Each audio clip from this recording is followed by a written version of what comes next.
And happy Lunar New Year. It's a new year in the Chinese calendar. It's the year of the dragon. Yep. And the dragon, people that were born under the year of the dragon are leaders, and they are determined human beings. And my husband happens to be he's one of year them. of the dragon. He's one of them. So That's we're in awesome. good hands here. What I wanted to say about my husband is, when I think about him, I think of selfless and how he has been, he's taken himself in our town of East Palestine, and he's put his health and his life at risk going into these creeks to expose these chemicals that are still there, but we're told they're not. While people suffer, people are sick. I've asked him repeatedly, please, please, please do not go into those creeks anymore, but he just felt that he needed to expose this just to show the injustice. And so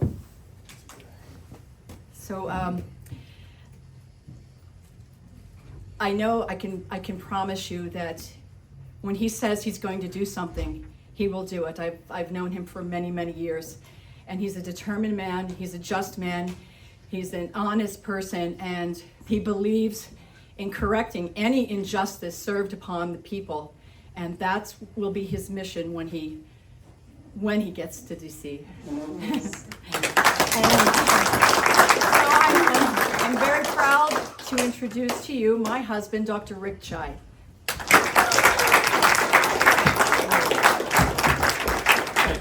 You won't see me get emotional except when my wife talks. So. Let me put this back on. We are really grassroots. We are our own photographers, our own videographers. Yeah, I don't know how this works. Can you hear me? Oh, How do I there's do really that? good. Yeah. There we go. Okay. And I'm going to unplug this because I'm tripping over it.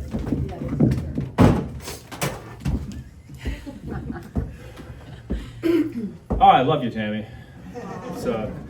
So, some of you, first of all, I'm honored. I can't, every time I go to when we had the last meet and greet, I think I thought I was going to drive up. There's going to be 5 people there, and I'm so thankful you all turned out. I really, really appreciate it, and I'm honored. For those of you that don't know me, I'm going to tell you a little bit about myself and what makes me tick. So, my father, he came from mainland China. He pretty much escaped China as he described it as the communists were coming over the hill. They were starting to infiltrate the town and influence neighbors and friends. And my father came over here on a college visa. And when he came over, you see, my grandfather, his father was a senator in China.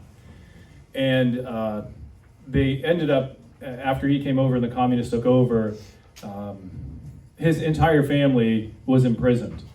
And he would never see his father again. Nobody knows what happened to him. He would mysteriously disappear. So my father then took his citizenship here in the United States, and he told me as I was growing up that was the proudest moment of his life. And he always instilled into me how important freedom was. And as a kid, you don't really understand really what that means. But as I've grown older, I see how precious freedom really is and how beautiful America is. And he loved the Chinese people, but he despised the Chinese government.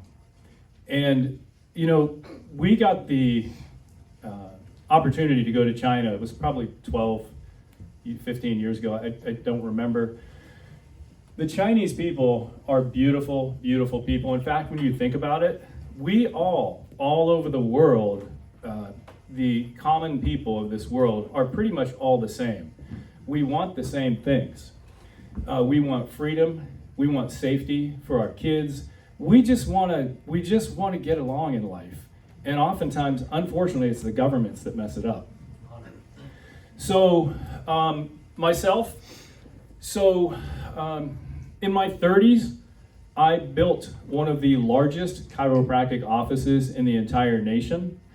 I've backed off a bit as I've grown older, and I wanted to slow the pace down a bit. And so I know how to run a business. I know how to get things done. I think I'm a pretty decent communicator and negotiator. And for our district, I can bring those things to the table, and I will fight. So having said that, I do want to say too that I should talk about the fact that at a young age I also had gotten my black belt, and I was responsible for teaching thousands of people in the Western Pennsylvania area, along with police officers, and it really changed my entire life. I'll talk about that near the end here when I talk about my policies and what I believe. But for the last year, I put my practice on hold a bit. It took a back burner because of what happened in my hometown of East Palestine, Ohio. So for the last year, I've been given the nickname, I've been known as in the area as the Creek Ranger. And that is because for a year now, I have documented the lies, the corruption, the deception from local, state, federal government, the EPA and the CDC. So, they tell us that everything's clean. And they declared victory. One of the heads of the EPA, my arm's going to get a bit tired through this. Get some duct tape and tape that sucker right there. But about 2 months ago, there was one of the heads of the federal EPA declaring victory at the crash site. He held a news conference. He said, well, we're back to pre-derailment any levels of chemicals in the creek. Just so happened that man called me about three weeks after that. It was a busy day in the office, and we were talking on the phone casually. And we don't really know each other on a personal basis, but maybe we've talked once or twice. And I said to him, because this man has been caught a couple times in our town when they recorded him saying the opposite of what he told the press. So I said, hey, Mark, I think you get a sense of me. I don't record people. Let's just talk man to man and have a normal conversation. So in that conversation, he says to me, hey, Rick, it's hard for me to believe all those chemicals were there in your creek before the derailment. When this man, one of the heads of the EPA, I believe he also works for Homeland Security, just told the world 3 weeks later something opposite. And this is what we've been dealing with the entire time in our town.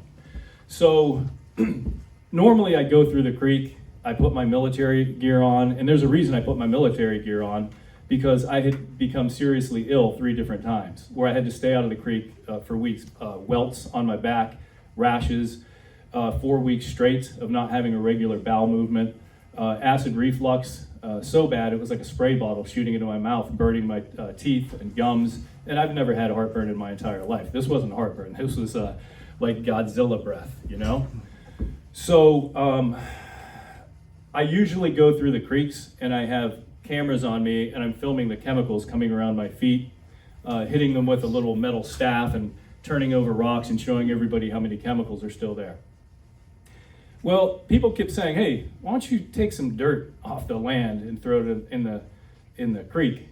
And I ignored that for months because it was just so outlandish, right? So on Christmas Day, I figured, Norfolk will be out of town, the mice can play, and I was taking a 6-week break from filming because I had gotten sick about 6 weeks prior to that. But I said it would be pretty profound if I go down to the waterways and I find chemicals on Christmas Day. So I went down, and of course there were chemicals everywhere. But I went even further down the creek, not near the crash. I went 2 miles south of the crash into the park where the children play. And I took a shovel and I shoveled dry dirt out of the bank, chopped it up, threw it in the creek, and chemicals came out of that dirt. And the EPA is telling us everything is fine, and this is where the children play in our park.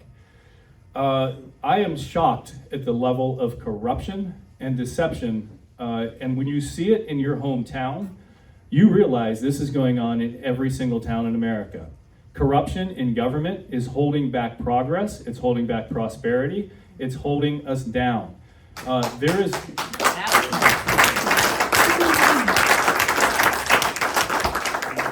Somebody is gaining something. Somebody's gaining something, and it's not the residents of East Palestine. East Palestine is simply a microcosm of the entire nation. It represents what is going on in local, state, and federal government today. A couple times, I'm not afraid to mention this because our local mayor, we've had disagreements through this entire ordeal.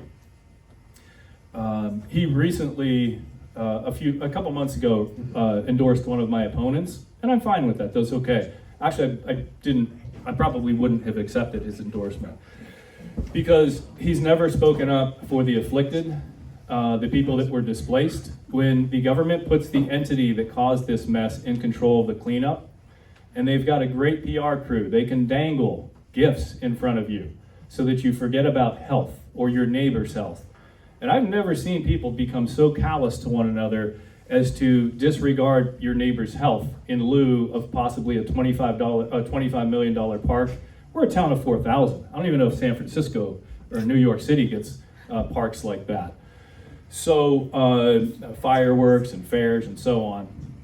But one night after work, I'm sitting on the couch and I see, I'm not on Facebook a lot, but I am a little bit more than usual than I used to be because of what's going on.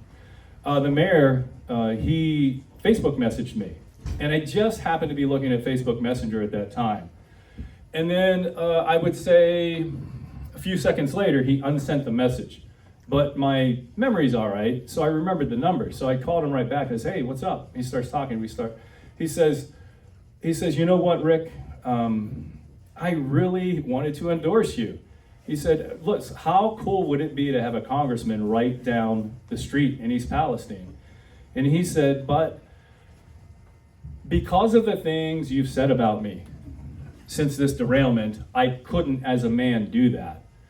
And at that moment, I lost even more respect for him, because in order for you to achieve anything, you have to have somewhat of an ego. So I have a small ego. Tammy might say I have a big one, but so I know, though, if I have my ego driving me, and I like to think that most of what I do is not ego, it's for the betterment of people. I've been a doctor for going on 34 years now, and it's not an easy type of work that I do. It's you sacrifice your body to help other patients. But I know with my ego when to set it aside when it's for the betterment of the community or a neighbor or a friend, and you do what's right. And I believe that in order for us to fix all this, it has to start at the local level. We all need to start paying attention to who we're electing, because oftentimes these people get in and sometimes they don't even have anybody opposing them. And I want to touch on that later about going to communities and teaching children to get more involved in politics and teaching them how government works. Because really, most voters out there have no idea how politics works. And if we can get children more involved, that is when we can start having more people that are non-politicians and just want to better this country to get into power. We need to start filling seats with people like me. So,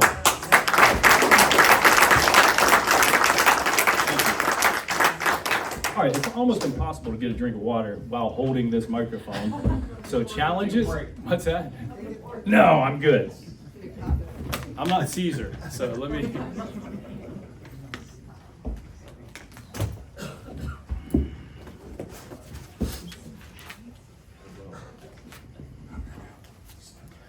Yeah, I want to talk about also the misconception that because I am so concerned about East Palestine, and I will never shut up about East Palestine, not if, but when I win.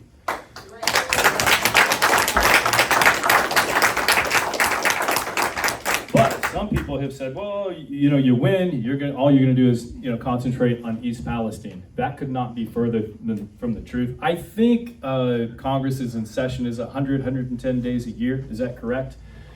Then, my apologies to any politicians in the room. Then it depends how lazy or how motivated you are, what you do with the other 250 days of the year. When I decide to do something, I put my whole life and soul in it, and when I'm on a mission, I do not stop. So I mentioned about building one of the largest chiropractic offices in the nation. Chiropractic being an underdog profession, it's not easy to build a practice like that. I remember back in the day when you couldn't even get a referral 30 years ago or from medical doctors, or they wouldn't work with you. Thankfully, a lot has changed. As I said before, I will fight for the entire district, just like I fought for East Palestine and continue to fight. In fact, I will bring that same shovel that I used to expose the lies of the EPA, and I'll bring that shovel to your town, and I will root out the rats. And I cannot be bought. I do not need money, and I don't need friends. I've done really well in life. Probably could have retired about 5 years ago, but I love what I do. My best friend is my wife. In fact, when she talks, politicians aren't supposed to get choked up, but I get emotional when she talks. But I got a tough side too, so watch out. Whoever's in charge of all this crap that goes on in our government, I'm here to fight. I don't need money either. I don't need money or friends, so I'm going to Washington to represent what you all believe here. And in the 8 weeks that I've been doing this, now that I'm a veteran politician, right? I have come to the conclusion that politics, if you think about it, politics is actually extremely simple. Politics is assessing a situation and then making a decision. And that should be easy if you make your decisions based upon what you believe, your core philosophies, and how you believe government should work and how people should be represented and treated. The problem is these politicians agonize over these decisions because they are afraid of who they're going to make angry, who contributed to their campaign, who they're beholden to. That is what makes politics hard. I submit to you that it should be very easy. And Abraham Lincoln always, I've tried to live by this my entire life. He said, if you never tell a lie, you don't have to remember anything. Okay? So when you all ask me something, I'll be open to questions and answers at the end here. I'll just tell you, and you're not going to forget your question by the time I'm done answering, because I've spun it so much or confused you so much that you forget what you asked me. It will come right from me.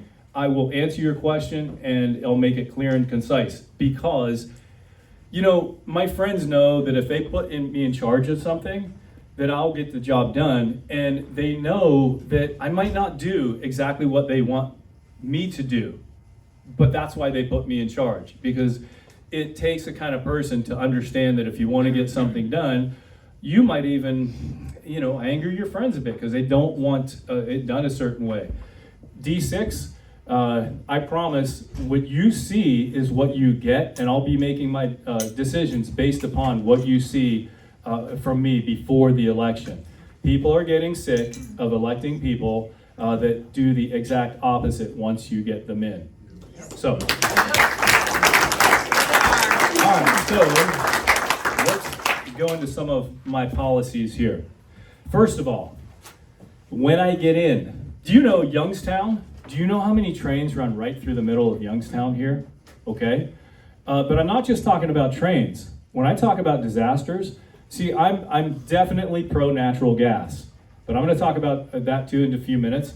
There are many disasters that can happen in towns like this, but let's start off with what happened in East Palestine. The first thing I would do, I do like that Senator Vance and Senator Brown actually worked on a bipartisan bill, the Railway Safety Act, to lessen the length of trains, to make regulations so that trains are more safe. People are inspecting these cars and it takes them 30 seconds to inspect a car. How can you possibly do that? The first thing I would do would be to sign the Railway Safety Act. The second second thing that I would do when I get, this first is about the disasters that can happen or the calamities that can happen, even from chemical plants and so on. Speaking about trains, when we were hurt in East Palestine, there are people right down at the tracks that still are displaced from their homes. Do you all know there's a big blue building that you, if anybody's seen the footage from the disaster, there's a large blue manufacturing plant right there. That man, his name is Edwin Wang, and he actually endorsed me. And let me talk about that. So you will notice in East Palestine, I'm not endorsed by any political officials, all right? Who I am endorsed by is almost every person that's been afflicted there. Edwin Wang, and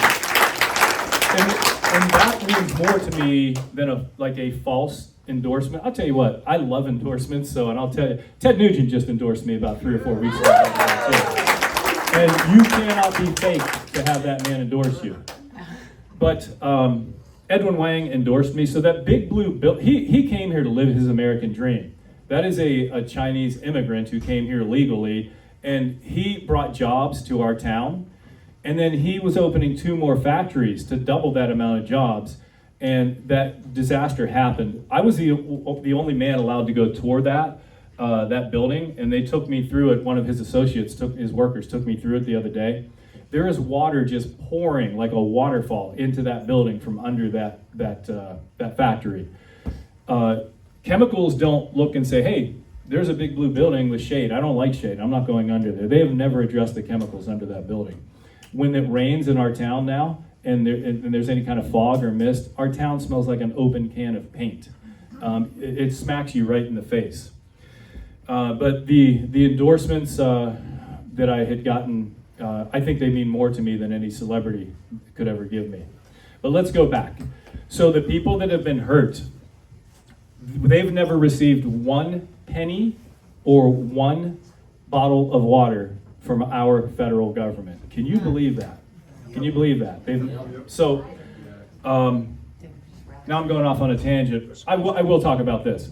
My wife and I were able to raise in excess of $100,000 for the residents.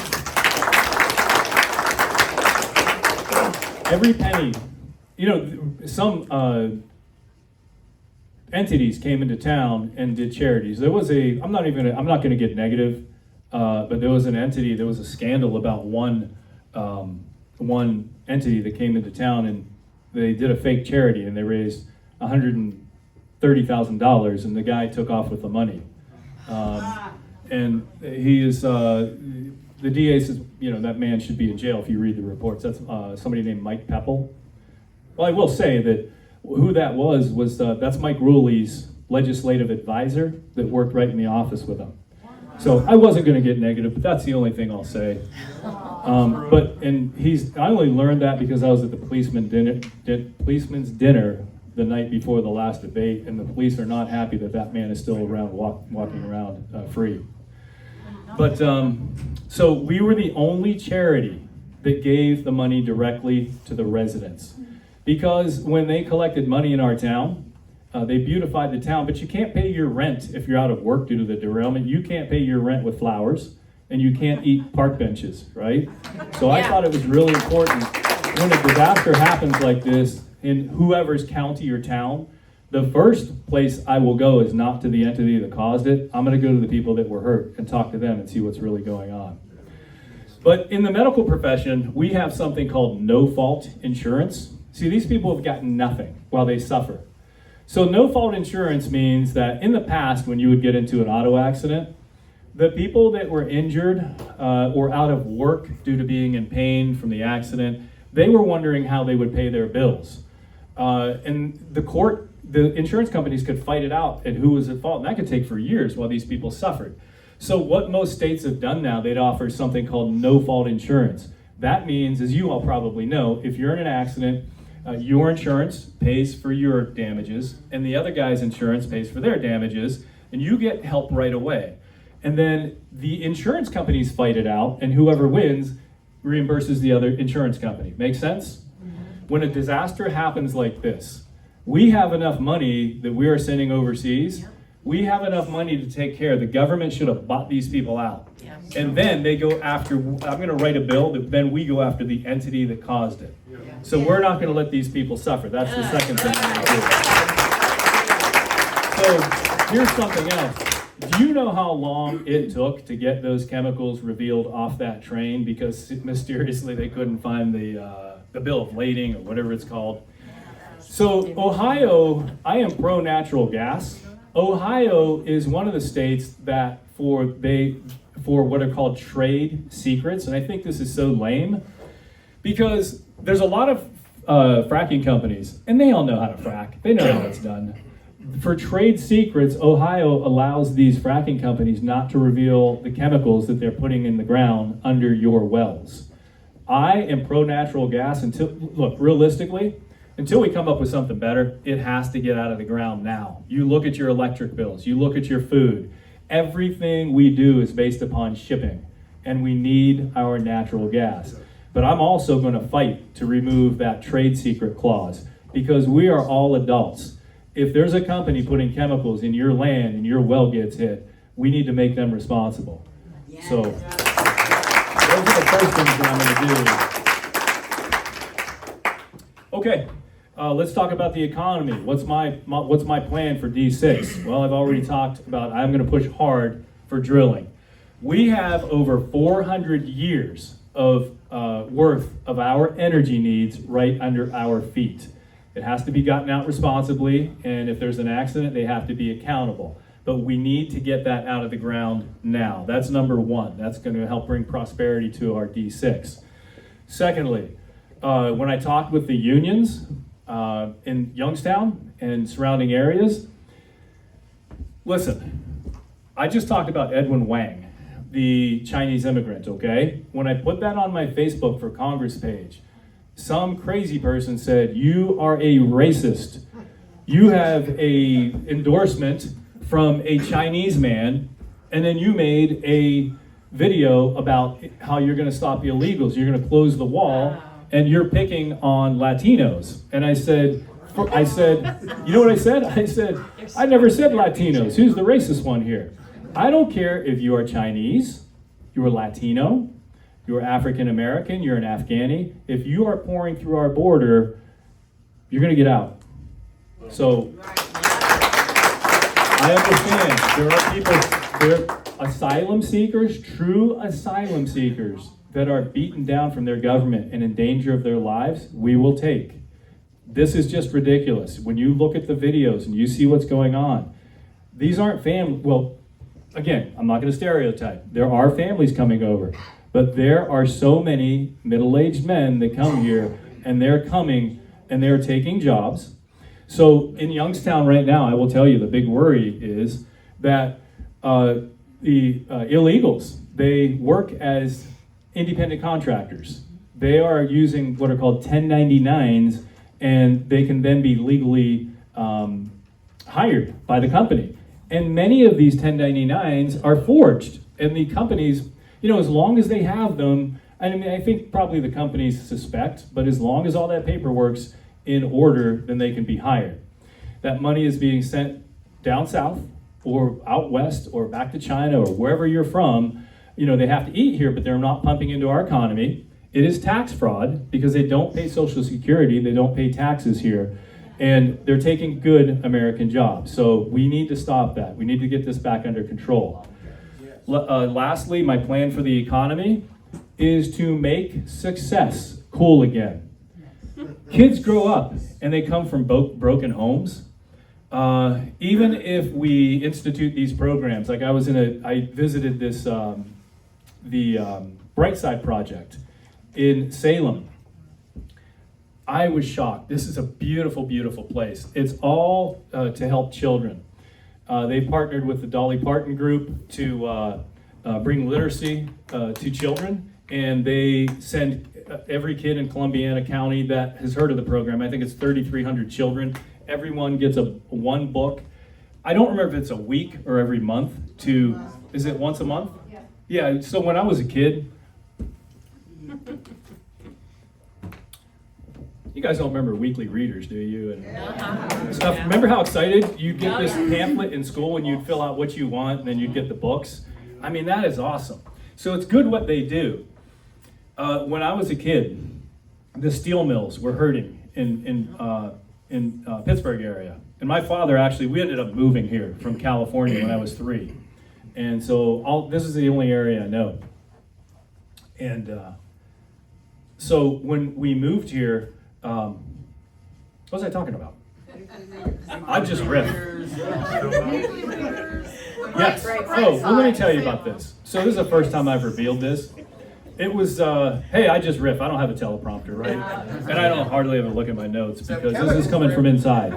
So, my father had to take work out in Allentown and Philadelphia, and he was gone weeks at a time. And I got pretty bad. I got, I would talk back to my mom. I would do all kind of stuff like that. And that's when I got into the martial arts. But it's very easy to get mixed up with the wrong crowd.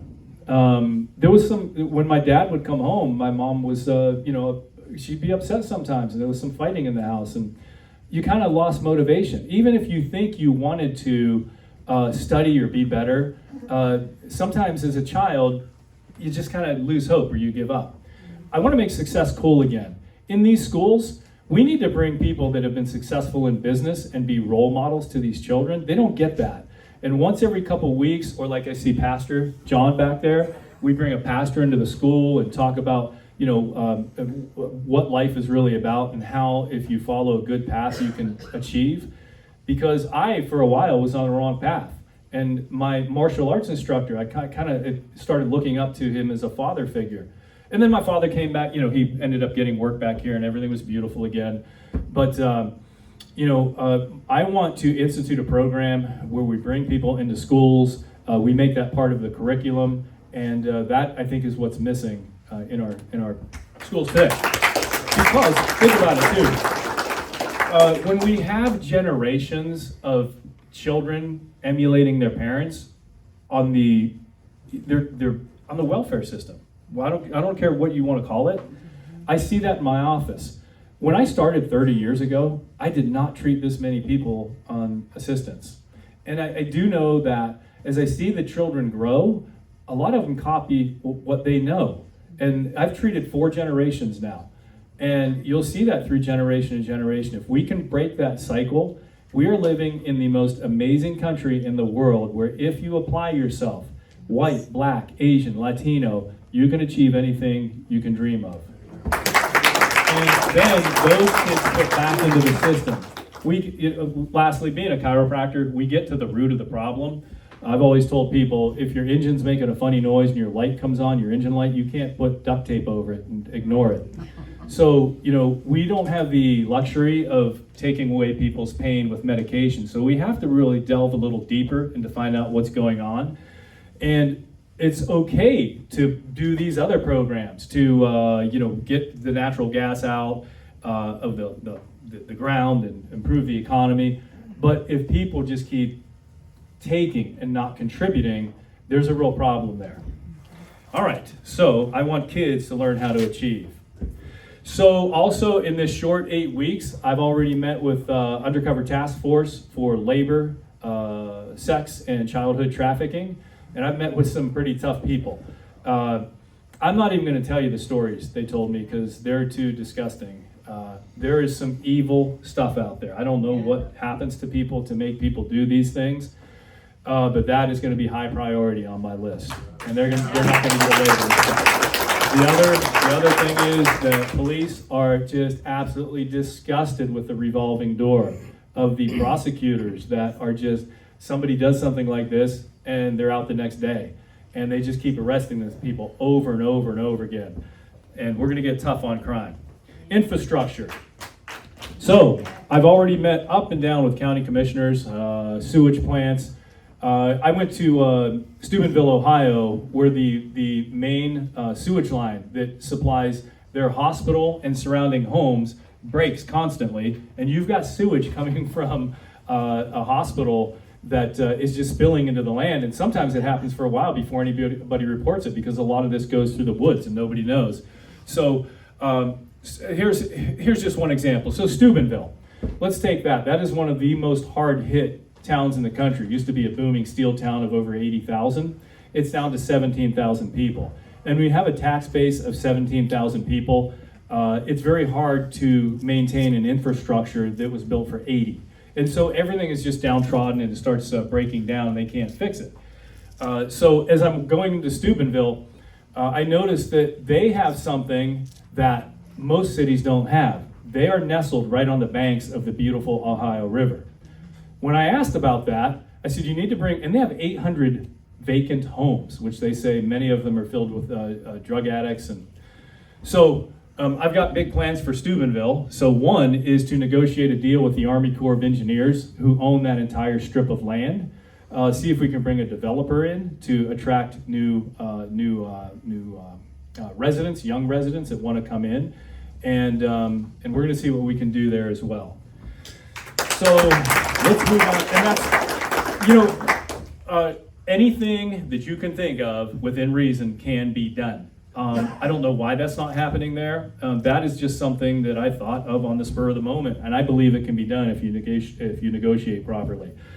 All right, let's talk about the craziness about women having to deal with men in their sports and transgender surgeries. And beyond that, so there were heroes here saying, they vetoed the bill for transgender surgery, but Governor DeWine, he actually left in the part where if the parents can put their children on drugs, the hormones. So not only did I mention that I was a martial artist for years, so I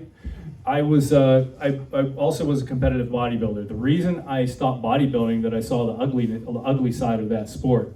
Almost every major champion in that sport is either recently either dead, or they've had legs amputated, or they've had liver transplants because of the drugs. I will tell you, no matter what anybody tells you or how they lie to you, when you put a children on hormones, they will never be the same. And that child is too, let's talk, forget about the sex surgery. And by the way, you have a child just mutilated. And look, how many of us think about this.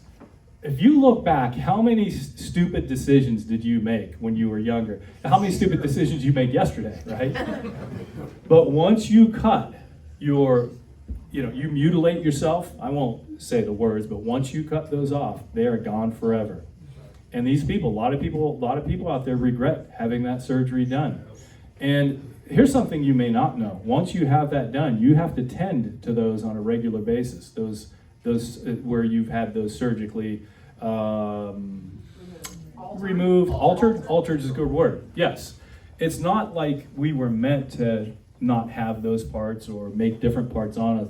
That's a full-time job, taking care of that, what you've done to yourself. So I will fight hard. That is not going to happen in Ohio. So that's also. Second Amendment. We have a shooting range out back. So I am pro Second Amendment. And in Ohio, I think it was June of 23 or 21? It was June of 21 that Ohio passed the Permitless Carry Act, all right? And you know what gun activists said all over the world and all over our country? You guys are crazy. You're gonna have so many murders, and it's just, crime is gonna go rampant. You know what actually happened since 2021? In the 8 major cities, Toledo, Columbus, Cleveland, all those cities, their crime rate went down. Their crime rate with a handgun or a weapon. And here's why. If people know that there might be a chance that you're armed, they're gonna think twice about attacking you. They're gonna think twice about breaking into your home. And I have always said, if you have a break-in the middle of the night, these people will do you harm because they know your home. It's one thing to watch your house and wait, they're watchful and see if people leave. If they're breaking into your home at night, they're there to hurt you if need be. So I am pro Second Amendment. I also, the NRA and people have asked me, what limits do you put on handguns? And my only limit is violent felons. Yeah.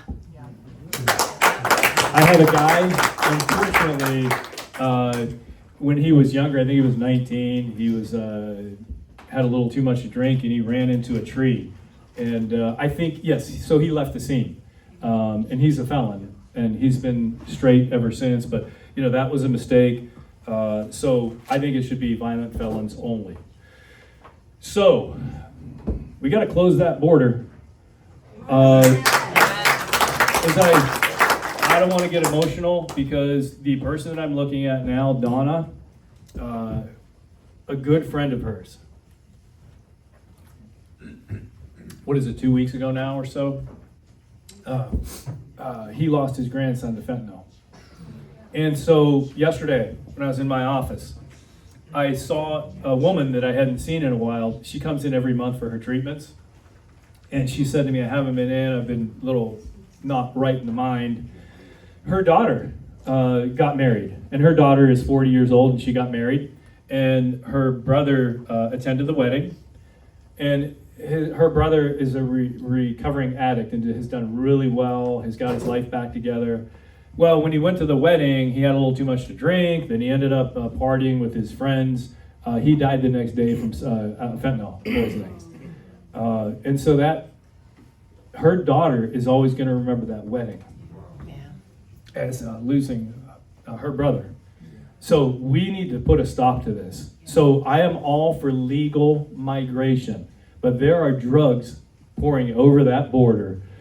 If you want to stop eating potato chips, you stop bringing them into your home. If you want to stop these people from taking drugs, and I know it's not 100% fail-safe, but first of all, you have to stop making it so easy for them to get. It is everywhere, and it needs to stop yesterday. We need to close that border quickly. Term limits. I'm for term limits. I know my good friend over there is not, but I told him, so that is three terms for when I get in. I'll have 3 terms, and 2 terms for a senator, okay? Here is where I will back down on that. The day we go back to paper ballots. And the reason is, I don't know about you, I do not trust our election system anymore. So if France can count their 70 million votes in 24 hours, we can do better. We get serialized ballots that you get tear off, and voter ID. Hey, we need ID for everything. Why doesn't everybody else? Why doesn't everybody else? So we need to go back to paper ballots. It can be done so easily. And then the counting needs to be televised. And I will push for that. And, it's going to be tough. But you start by putting people in government like me, and then you fill another seat, and then you fill another seat. We've got some good warriors in Washington right now, but we need more. Okay, let me talk. We need to push to get rid of insider trading for politicians, right? Right? There are politicians that go in that are broke and they come out multi-gazillionaires.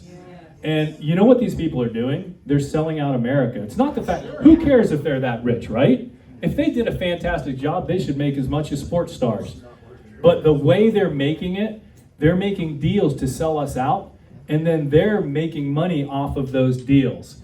So it's going to be very unpopular in Washington, but I might be very unpopular in Washington. I might be the most unpopular person in Washington, but I'll be the most popular person with the voters here in D6. Okay, let me just talk a few more things that might be extraneous to you because they're just a little different. But when I told you earlier that when I was going through a rough time in childhood, that I was introverted, I was very shy in that period of time. And it's funny, when you see the family unit, and looking at Pastor John and Susan, that's why I want to bring God and family back. I'm telling you too, I can get tough, but sometimes I get emotional. And the reason I say that, I can tell you, I don't need a textbook to tell you this. There were 6 kids in my family. The first 3, my father was home all the time. The second 2, he was home all the time. While I was in my formidable young years, he was never home. And I was the one that was the most trouble. And that's why I'm a black sheep now, I guess. So, but we need to bring God. We need to bring back into the family unit. And we need to give these people hope. But more than that, when I gravitated toward the martial arts, it changed my entire life. And I didn't want to do school sports, you know. I didn't want to do football. I didn't want to do basketball. I was just kind of a loner. But it opened a whole new world for me. So I want to get the kids that fall through or slip through the cracks in school. I want to introduce physical fitness such as yoga, Pilates. I want to introduce jiu-jitsu, karate. These kids that don't want to do school sports and maybe they're introverts or not comfortable participating with others, that they can feel good about themselves, they can have more self-confidence. So here's something. On a personal note, I will tell you that in Ohio, that's one of the states that also raw dairy and raw milk is illegal. And so to you guys, it might be, well, I don't even know what he's talking about. But I'm going to bring true nutrition. I'm going to spearhead a program to bring true nutrition back and awareness back to people. Where when we homogenize and pasteurize milk, and that's fine if you drink that. We don't drink that. We drink raw milk. We have to go into Pennsylvania to get it. There are enzymes that are killed when you do that. When I was starting college, I started losing the ability to digest milk, and when we bodybuild, we would try to drink a gallon of milk a day, and that wasn't pretty because I thought I was becoming lactose intolerant.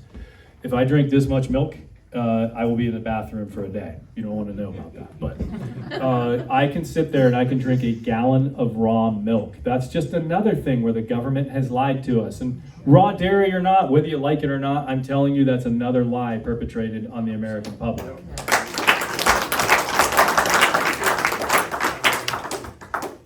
So, okay, let me just end with this. If this were an even playing field, if my opponents were either all non-politicians and they did not have a voting record, or if we were all Alabama tick embedded politicians for years, right? And we all had the exact same voting record. We all had all the same amount of money to spend on our campaigns. What would you do then? How would you decide? You know how you would decide? You would decide with your gut and your instincts. You would decide by who you think is telling you the truth, who you think is more sincere, who you think really cares about the people that he's talking to and is on a mission, who is just jumping seats to climb the political ladder, or who is in this damn thing and don't even know why I'm doing it, because this politics, boy, when you start learning about government, it's not pretty, okay? But the reason I am doing it is because I have seen the tragedy of what happened in Palestine, and I know it's going on all over the country. Then you would have to decide who is the most genuine and caring, and I submit to you, that is me. So in the, Dr. Rick Tsai, in case you don't know. Dr. Tsai's our guy! So, thank you. So, 2 things. They say I can't win this because I don't have the funding. I was called by some consultants 2 weeks ago, and they said, well, you're not serious because unless you spend anywhere from $300,000 to $1.5 million with us, you're just going to lose and you're not taking this serious. Well, I'm sleeping 3 to 5 hours a night. I'm on a mission to win this. Do you guys remember when they said that the ragtag 1980 hockey team from America went against the Russians in the Olympics? They could not win. And against unsurmountable odds, they beat the Russians. And that was called the miracle on ice. So when I win in 2024 against unsurmountable odds, I'm going to call this the miracle on rice. And lastly, let me just say to all those who don't take me serious and all those who think that if you elect me, that I'm going to be like every other politician, I am asking you, you have one shot, D6. I'm nobody special, but I'm only doing this once. If you don't like me, I am not doing this again. I'll go quietly into the night and I'll just go bass fish, which is my plan. But I am telling you, please don't mess this up. Do not miss this opportunity to elect somebody that really, truly cares and will fight for you. In the words of the late, great Rowdy Roddy Piper, I have come here to chew bubblegum and kick ass, and I'm all out of bubblegum. So I thank you so much for having me today.